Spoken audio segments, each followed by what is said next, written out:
तो ये रहा, फाइंड अप्रोक्सीमेट वैल्यू 864.278। चलो जल्दी से,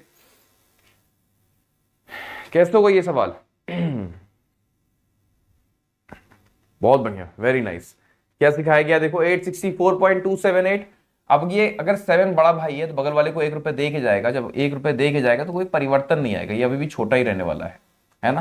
तो इसका भी कोई यूज नहीं हो पाएगा, मतलब 864 है तो 864 ही रह जाएगा। ठीक है, 864 इसका राइट आंसर बनेगा। राइट, आगे बढ़े। अगला सवाल आपके स्क्रीन पर ये रहा भाई, 117 प्लस 104 प्लस 78 को हमें डिवाइड करना है 130 के साथ। कैसे होगा बताओ? टफ लग रहा है? बिल्कुल टफ नहीं है, थोड़ा सा ध्यान से देखो। देखो आपके पास दो रास्ते हैं। एक रास्ता तो ये कि आप सबका सम करो फिर उसको 130 से डिवाइड कर दो। एक तरीका तो ये है ना? क्या करना है? सबको सम करके 130 से डिवाइड कर देना है तो आपको आंसर मिलेगा। एक तरीका ये है, एक तरीका और भी है। पता है क्या? मैंने आपको सिखाया हुआ है कि ये क्या होता है, ये गार्जियन होता है, ये सबके लिए है मौजूद वहां पर। ये इसके लिए भी इक्वली है, इसके लिए भी इक्वल है, इसके लिए भी इक्वल है। यानी कहने का मतलब ये है कि इसे भी आपको 130 से डिवाइड करना है, इसे भी आपको 130 से डिवाइड करना है, और इसे भी आपको 130 से डिवाइड करना है। ऐसे भाई 13 का 9 गुना हो गया 9/10, 13 का 8 गुना हो गया 8/10, 13 का 6 गुना हो गया 6/10। तो 8 से 14, 14 प्लस 9 कितना होता है? 23 होता है। 23/10, इसका मतलब 2.3। क्या हर एक बच्चे का आंसर यही आ रहा है? सारे बच्चे जवाब दें। समझ में आया? मजा आया?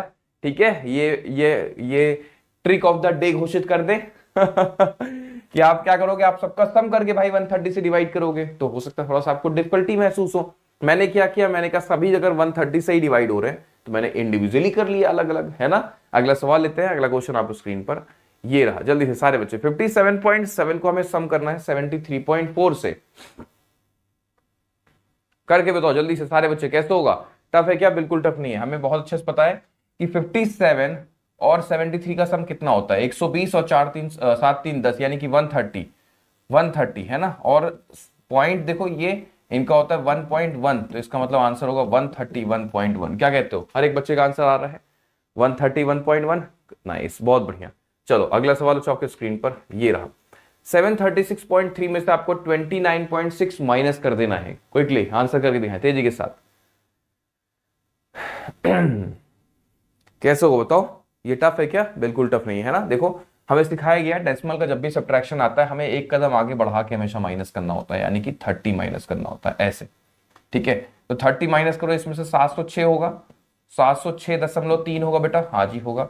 और अगर हम देखें तो 0.4 हमने एक्स्ट्रा माइनस कर दिया, तो 0.4 हमें वापस करना पड़ेगा इसको, है ना? तो यानी कि 706.7। क्या कहते हो आप लोग?